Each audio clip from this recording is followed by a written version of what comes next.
అందరికీ నమస్కారం. Welcome back to icon politics. నమస్కారం రాజేష్ గారు. నమస్కారం. సార్, ఆ, ఇన్ని రోజులు అణిచిపెట్టి ఉన్న అసమ్మతి వర్గ అసమ్మతి గలాల్ని కానీ లేదంటే పార్టీల్లో ఉన్న వర్గాల్ని ఇప్పుడిప్పుడే ఒక్కొక్కరు నోరుపుతున్నారు. అసలు కొంతమంది అయితే ఎప్పుడు దూరం అవుతుందని ఎక్స్పెక్ట్ చేయలేదు. ఫర్ ఎగ్జాంపుల్ చెప్పాలంటే కాపు రామచంద్ర రెడ్డి గారు కావచ్చు, లేదంటే కొంతమంది ఎంపీలు. ముఖ్యంగా ఇన్ని రోజులు ఎమ్మెల్యేల గురించి అనుకుంటున్నాం కానీ ఎంపీలు కూడా దూరం అవుతున్నారు. ఒక్కొక్కరు పారిపోదామని చెప్పేసి చూస్తున్నారు, దాడులు చూస్తున్నారు. ఆ, సో ఎలా ఉండబోతుంది అసలు? ఎంతమంది ఇప్పటికే వింటున్న మాట ఏంటంటే ఆల్మోస్ట్ 10 మంది దాకా పక్క చూపులు చూస్తున్నారు అనేసి. సో నిజంగానే పక్క చూపులు చూస్తున్నారా, లేకపోతే వాళ్ళకి టీడీపీలో జాయిన్ అయితే టీడీపీ నుంచి వాళ్ళకి అందుతున్న సహకారం ఏంటంటే వాళ్ళకి సీట్ ఇస్తామంటున్నారా, లేకపోతే సపోజ్ ఫర్ ఎగ్జాంపుల్ లావు కృష్ణదేవరాయలు గారు ఉన్నారు. ఆయన ఆ పార్టీలో పోటీ చేయడానికి విముఖంగా ఉన్నారు. అట్ ది సేమ్ టైం టీడీపీలో వచ్చి ఆయన పోటీ చేస్తే గెలుస్తారా? ఆయన్ని గుంటూరుకి వెళ్ళమని చెప్పారు. నాకు గుంటూరు సీట్ వద్దని చెప్పేసి వైసీపీకి చెప్పారు. ఇప్పుడు ఏపీ టీడీపీలోకి వచ్చేసి టీడీపీలో జాయిన్ అయ్యారు అనుకోండి. టీడీపీలో గుంటూరు సీట్ ఇస్తే గుంటూరులో పోటీ చేస్తారా? ఎలా ఉంటుంది ఒకసారి కాస్త చెప్పండి సార్, మీ అనాలిసిస్ ఇవన్నీ. ఇప్పుడు మీకు ఒకటి వాస్తవ పరిస్థితి ఏంటి అంటే ఆ జగన్మోహన్ రెడ్డి గారి పార్టీ నుంచి గెలిచిన ఆంధ్రప్రదేశ్ ఎంపీలు గత 5 సంవత్సరాలుగా, అంటే దాదాపుగా 4 సంవత్సరాల 7 నెలల 7 రోజుల పదవీ కాలం. ఈ ఇన్ని రోజుల పదవీ కాలంలో వాళ్ళు ఎంపీలుగా వాళ్ళ పనితీరు, వాళ్ళకి అసలు జాబ్ సాటిస్ఫాక్షన్ లేదు. మేము ఎందుకు ఎన్నికయ్యాం, ఎందుకు ఢిల్లీకి వస్తున్నాం, ఎందుకు సమావేశాల్లో పాల్గొంటున్నాం, ఎందుకు ఇంత నిర్లిప్తంగా ఈ విధంగా రోజులు గడపడం కోసం మనం ఈ పదవి అనుభవిస్తున్నాం అని చెప్పని బహుశా వాళ్ళ వ్యక్తిగత వ్యాపారాల మీద కేంద్రీకరించిన టైంలో పదో వంతు కూడా రాష్ట్ర అంశాల పట్ల స్పందించే అవకాశం జగన్మోహన్ రెడ్డి గారు కల్పిలా. ఎందుకనంటే రాష్ట్ర అంశాల పట్ల కేంద్ర ప్రభుత్వాన్ని నిలదీసే స్వేచ్ఛ వాళ్ళకి లేదు. రాష్ట్రానికి అన్యాయం జరుగుతున్న అంశాల పట్ల స్పందించే వెసులుబాటు వాళ్ళకి లేదు. ఒక పక్క రఘురామకృష్ణరాజు గారి అనుభవం కళ్ళ ముందు కనిపిస్తుంది. కేంద్ర విద్యా హక్కు చట్టం మీద ప్రసంగించిన సందర్భంగా మాతృభాషలో విద్యా బోధన గురించి స్పందించారు, సమర్థించారనే ఏకైక కారణంతో రఘురామకృష్ణరాజు గారిని ఎంత స్థాయిలో ఆ విభేదాలు పొడచూపిని దూరం చేశారు, చివరకు భౌతిక దాడులకు పాల్పడ్డారనేది కూడా కళ్ళ ముందు కనిపిస్తున్న నేపథ్యంలో వైసీపీ పార్టీ నుంచి మిగిలిన ఎంపీలు ఎవరు కూడా రాష్ట్ర అంశాల పట్ల స్పందించే కనీస మాత్రం చొరవ కూడా చూపిలా. గత ఇన్ని సంవత్సరాలుగా వాళ్ళు ఎంపీలుగా పార్లమెంటులో రాష్ట్రానికి సంబంధించిన ఏ ఒక్క అంశం పట్ల కేంద్ర ప్రభుత్వాన్ని, పార్లమెంటుని ఒక 5 నిమిషాలు కూడా స్పంది అంటే స్తంభింపజేసిన పరిస్థితులే లేదు. ఇక్కడ అర్థమవుతుంది ఏంటి? రాష్ట్రానికి సంబంధించి కేంద్ర ప్రభుత్వం దగ్గర నుంచి అన్ని అంశాలు పరిష్కారం అయిపోయినాయా? కేంద్ర ప్రభుత్వం పూర్తి స్థాయిలో రాష్ట్రానికి న్యాయం చేస్తుందా? లేదు. విభజన చట్టానికి సంబంధించిన చాలా అంశాలు ఇప్పటికీ అపరిష్కృతంగానే ఉన్నాయి. అయినా సరే ఆ విభజన చట్ట అంశాల గురించి కానీ, రాష్ట్ర ప్రయోజనాల గురించి కానీ, రాష్ట్ర ప్రజల ఆకాంక్షల గురించి కానీ కేంద్రం దగ్గర ప్రస్తావించే ఒక్క అంశాన్ని కూడా లేవనెత్తగలిగే చొరవ వీళ్ళ దగ్గర లేదు. రఘురామకృష్ణరాజు గారు అక్కడ బ జాతీయ స్థాయిలో ఢిల్లీ తోటి స్వయంగా లాబింగ్ మెయింటైన్ చేస్తున్నారు అని, ప్రధానమంత్రి గారు స్వయంగా ఆయన్ని గుర్తించారు అని చెప్పని, ఆయన ఒక డిన్నరు ఏర్పాటు చేస్తే దానికి 300 మంది పైగా పార్లమెంట్ సభ్యులు హాజరయ్యారు అని చెప్పని జగన్మోహన్ రెడ్డి గారు ఆయన్ని పట్ల ప్రదర్శించిన వివక్ష, మీరు డైరెక్ట్ గా లాబింగ్ చేస్తే ఎట్లా, మీరు విజయసాయి రెడ్డి ఆధ్వర్యంలో నడవాలి అని చెప్పని హెచ్చరించిన తీరు ఇవన్నీ చూసిన తర్వాత ఎంపీలు ఒక రకమైన నిరాసక్తతోటి ఈ కాలం గడిపేశారు. అదే సందర్భంలో తెలుగుదేశం పార్టీకి ముగ్గురే పార్లమెంట్ సభ్యులు ఉన్నారు. ఈ ముగ్గురు పార్లమెంట్ సభ్యులు కూడా రాష్ట్రానికి సంబంధించిన అంశాలు ప్రస్తావించాల్సిన ప్రతి సందర్భంలో కూడా వాళ్ళు రాజీ లేని పోరాట ధోరణి ప్రదర్శించారు. ఏ మొహాటాలు లేకుండా ముగ్గురు అంటే ఇవాళ 25 మంది సభ్యుల్లో ముగ్గురు పనితీరుతో పోల్చి చూసుకున్నప్పుడు ఈ 22 మంది కలెక్టివ్ గా చేసిన పనితీరు కూడా చాలా అధ్వానంగా ఉంది. ఇటువంటి నేపథ్యంలో అంటే స్వతహాగా వ్యాపారస్తుడైన పారిశ్రామికవేత్త అయిన గల్లా జయదేవ్ గారు ప్రధానమంత్రిని గారిని సంబోధించి దేశం విస్తుపోయింది.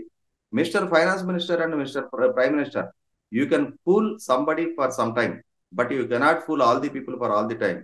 People of AP are no fools అని చెప్పని ప్రధానమంత్రి మొహాన తెలుగుదేశం ఎంపీ ఆ రకంగా సూటిగా స్పష్టంగా ఏలు చూపిస్తూ మాట్లాడిన తీరు చూసిన తర్వాత ఒక రకంగా వైసీపీ ఎంపీలు సిగ్గుతో తలంచుకున్నారు.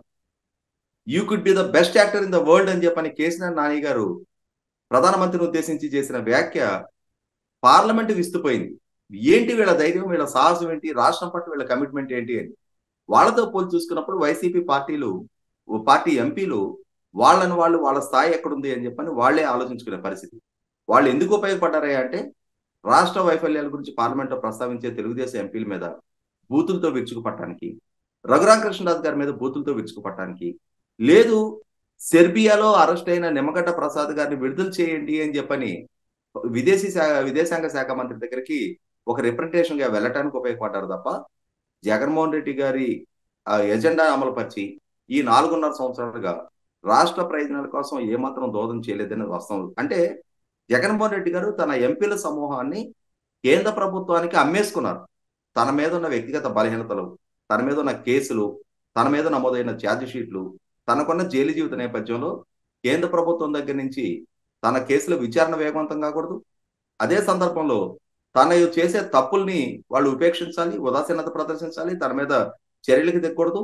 ఈ విధంగా తన వ్యక్తిగత స్వార్థం కోసం ఎంపీలని ఒక పావులుగా వాడుకున్న నేపథ్యంలో ఇవాళ ఎంపీలు కూడా తమ పనితీరు ఇంత అధ్వానంగా మారటానికి, ప్రజల్లో తమ ఆదరణ కోల్పోవటానికి ఏకైక కారణం జగన్మోహన్ రెడ్డి గారి వ్యక్తిగత బలహీనతలే అని చెప్పని వాళ్ళు రియలైజ్ అయి ఉన్నారు. తమ రాజకీయ భవిష్యత్తు, తమ మనుగడ, తమ ఉనికి ప్రశ్నార్థకంగా మారుతున్న నేపథ్యంలో ఇంతగా తాము ఆయన కోసం త్యాగాలు చేసిన ప్రజల చేత ఎంపిక కాబడిన ప్రజాప్రతినిధులుగా ఒక విఫల ప్రయోగంగా తాము మిగిలిపోతున్నా కూడా అదే జగన్మోహన్ రెడ్డి గారు ఈ రోజు తమని ఇన్సల్ట్ చేస్తూ తమ రాజకీయ అవకాశాలని మృగంగా మారుస్తున్న నేపథ్యంలో, తమ స్థానాల్లో వేరే వారిని ప్రతిపాదిస్తున్న నేపథ్యంలో, వైఫల్యాలకు తమను బాధ్యులుగా చిత్రీకరించే ప్రయత్నం చేస్తున్న నేపథ్యంలో ఇవాళ ఎంపీల్లో కూడా తిరుగుబాటు స్వభావం మొదలైంది. చూసాం మనం. మాగుంట శ్రీనివాసరెడ్డి గారు దశాబ్దాల తరబడి ఆయన లిక్కర్ వ్యాపారంలో ఉన్నారు. ఆ లిక్కర్ వ్యాపారంలో ఉన్న నేపథ్యంలో అప్పటికి ఆయన ఒంగోలు నుంచి తెలుగుదేశం పార్టీ అభ్యర్థిగా ప్రకటించబడి ఉన్నారు.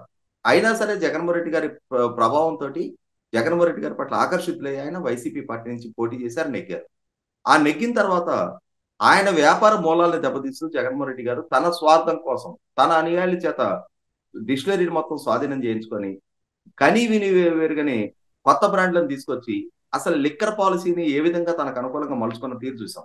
ఇక్కడ 100% మాగుంట శ్రీనివాసరెడ్డి గారికి సంబంధించిన ఆర్థిక మూలాల మీద దెబ్బ కొట్టే ప్రయత్నం, వాళ్ళ వ్యాపార ప్రయోజనాల్ని దెబ్బతీసే ప్రయత్నం జరిగింది. అయినా సరే ఆయన ఓర్పు పట్టారు, సహనం వహించారు. చివరికి వాళ్ళ ఎట్లా అయిపోయిందంటే మాగుంట శ్రీనివాసరెడ్డి గారిని, మహేందర్ రెడ్డి గారి లాంటి వాళ్ళని మీరు మీడియాలోకి వెళ్ళాలి, చంద్రబాబు నాయుడు గారిని, లోకేష్ ని, పవన్ కళ్యాణ్ ని దూషించాలి అని చెప్పని కండిషన్స్ పెడతారు నేపథ్యంలో మీరు 150 కోట్లు నా దగ్గర డిపాజిట్ చేయాలి, 180 కోట్లు నా దగ్గర డిపాజిట్ చేయాలి అని చెప్పిన కండిషన్స్ పెడతాన నేపథ్యంలో వీటికి తల ఉంచడానికి సిద్ధపడని ఎంపీలు మా వ్యక్తిత్వాన్ని చంపుకొని మేము ఆ రోజు నీకు ప్రత్యర్థులుగా ఉన్న రోజు నిన్ను తిట్టలేదు, ఇవాళ నీకు అనుకూలంగా నీ స్క్వాడ్ లో ఉన్న రోజున ప్రత్యర్థుల్ని కూడా మేము బూతులు తిట్టే సంస్కారం మాది కాదు, ఆ నైజం మాది కాదు అని చెప్పని వాళ్ళు తిరస్కరిస్తున్న నేపథ్యంలో ఖచ్చితంగా జగన్మోహన్ రెడ్డి గారికి ఇవి కంటగింపుగా మారినాయి. ఆ మారిన నేపథ్యంలోనే ఆయన ఏంటి వైఫల్యాలకి అభ్యర్థుల్ని బాధ్యులుగా చిత్రీకరిస్తూ తనని మాత్రం ప్రజల్లో చాలా పరపతున్న నాయకుడిగా తనకు తాను ఎలివేషన్ ఇచ్చుకునే ప్రయత్నం చేస్తున్నారు. ఇవాళ నిర్ణయాధికారం ఆయన చేతిలో ఉంది, మెకానిజం ఆయన చేతిలో ఉంది, రిసోర్సెస్ ఆయన చేతిలో ఉన్నాయి. గెలుపుకి ఆయన దోహదం ఎట్లా చేశారని ఆయన ఫీల్ అయ్యారో ఓటమికి కూడా ఈ రోజు ఆయనే బాధ్యులు. కానీ ఇవాళ ఓటమికి బలిపశులుగా ఎమ్మెల్యేలను ఎంపీలను చిత్రీకరిస్తున్న నేపథ్యంలో ఎంపీల్లో కూడా రియలైజేషన్ బిగినైంది. చాలా నియోజకవర్గాలు వీళ్ళ ఎంపీలు పోటీకి అనాసక్తత ప్రదర్శిస్తున్నారు.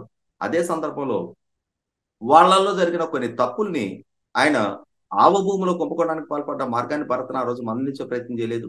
అదే సందర్భంలో నగ్న ప్రదర్శన చేసిన గోరంట్ల మాధవ్ని మందలించే ప్రయత్నం చేయలేదు, చర్యలు తీసుకోలేదు. దేశం అసహించుకున్నా కూడా అతన్ని పార్టీలను కొనసాగిస్తూ వచ్చారు. ఇవాళ వాళ్ళని అభ్యర్థులుగా మార్చే ప్రయత్నం చేస్తున్నారు. గోరంట్ల మాధవ్కి అవకాశం కల్పించకపోవడం, మార్గాన్ని భరతను ఎమ్మెల్యేగా పంపించే ప్రయత్నం. అంటే ఇక్కడ ఆవభూమిలో కుంభకోణానికి పాల్పడ్డా అది ఎలిజిబిలిటీనే. కానీ ఇవాళ కొంతమంది ఎంపీలని లావు శ్రీకృష్ణదేవరాయలని గుంటూరుకి మార్చే ప్రయత్నం చేయటం, ఇందాక మీరు ప్రస్తావించినట్టుగానే సహజంగా మీరు ఒకసారి గమనించుకుంటే గత ఎన్నికల్లో కూడా 22 స్థానాలు వైసీపీకి దక్కి 3 స్థానాలు తెలుగుదేశంకి దక్కినప్పుడు కూడా గుంటూరు వెస్ట్ అలాగే గుంటూరు పార్లమెంటు తెలుగుదేశం పార్టీ నెగ్గినాయి. అంటే తెలుగుదేశం పార్టీ సంస్థాగతంగా బలంగా ఉన్న నియోజకవర్గం. అటువంటి నియోజకవర్గంలో ఇప్పుడు కొత్తగా లావు కృష్ణదేవరాయలు గారిని నరసరావుపేట నుంచి ఇక్కడికి మార్చి వైసీపీ నుంచి పోటీ చేయడం అని అంటే నెగ్గని స్థానాన్ని ఆయనకి ప్రతిపాదిస్తున్నారు. మీరు అడిగినట్టుగా తెలుగుదేశం నుంచి అయితే ఆయన పోటీ చేస్తారనంటే ఖచ్చితంగా తెలుగుదేశం నెగ్గే స్థానం కాబట్టి తెలుగుదేశం కొన్న బలం దృష్ట్యా తెలుగుదేశం పార్టీలోకి ఆయన కనుక వచ్చి తెలుగుదేశం నుంచి ఆయనకు అవకాశం దక్కితే ఆయన పోటీ చేయడానికి 100% సుముఖంగా ఉంటారు. కానీ ఇవాళ నరసరావుపేటలో రాయపాటి సాంబశివరావు గారి మీద 1,00,000 పైగా ఓట్ల మెజార్టీతో నెగ్గి అక్కడ స్థానికంగా ఉండే నియోజకవర్గాల ఇన్ఛార్జీలందరూ కూడా ఆయన్నే కొనసాగించమని చెప్పని జగన్మోహన్ రెడ్డి గారి దగ్గరికి లాబింగ్ చేస్తున్నా కూడా జగన్మోహన్ రెడ్డి గారు అక్కడ అభ్యర్థిని మార్పు చేయాలి అని చెప్పని ఇక్కడ గుంటూరుకి ఆయన ప్రతిపాదించే ప్రయత్నం చూస్తుంటే అదే సందర్భంలో గుంటూరుకి మొన్నటి వరకు అంబటరాయుడు గారికి అవకాశం కల్పిస్తున్నామని చెప్పారు.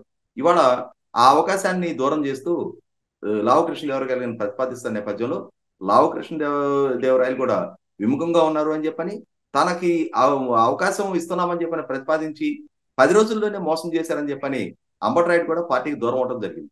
ఇది జగన్మోహన్ రెడ్డి గారు స్వయంకృతంతో ఆయన సృష్టించుకుంటున్న సమస్య.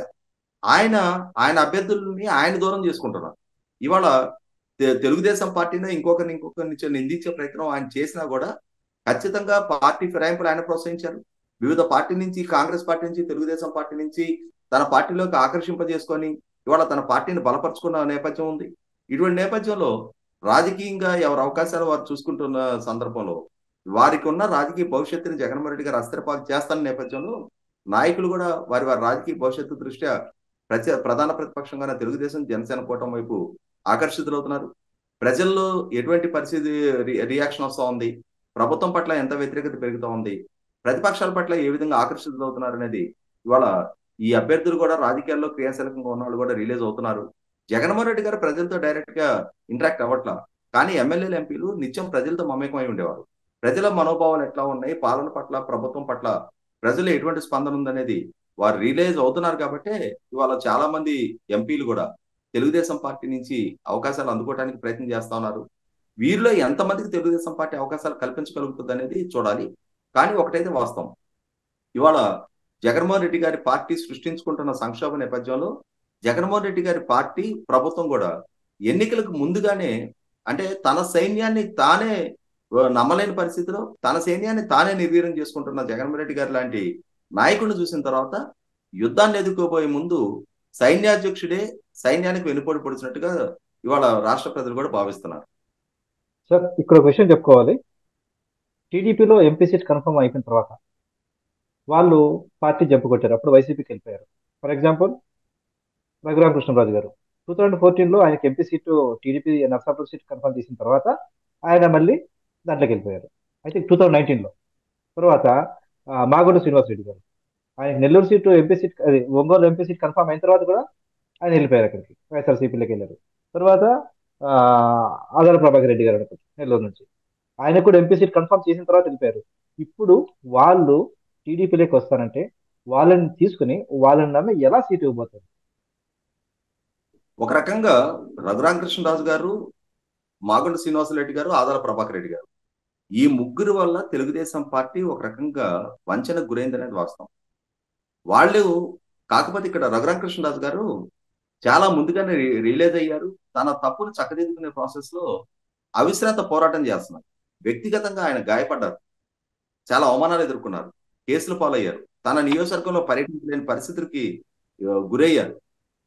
కాబట్టి రఘురామకృష్ణరాజు గారు ఆయన ఎంచుకున్న పోరాట పందా నేపథ్యంలో ఇవాళ తెలుగుదేశం శ్రేణుల్లో నుంచి ఆ యాక్సెప్టెన్స్ తిరిగి దక్కించుకోగలిగారు.